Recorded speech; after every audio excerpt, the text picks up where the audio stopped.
Next, I will introduce the process flow of lime ball press production line. First, the corresponding material. The second is the feeder. Control the quantity of the whole production line to ensure uniform feeding and molding machine feeding. The third is the liquid mixing bucket. The main working principle is that the motor drives the spindle, which drives the auxiliary bearing, and then makes the blade rotate.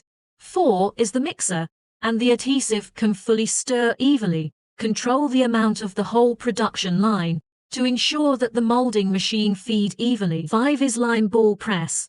After the encryption of good raw materials, press into balls. Ensure the strength and density of lime into the ball, that is, the finished product.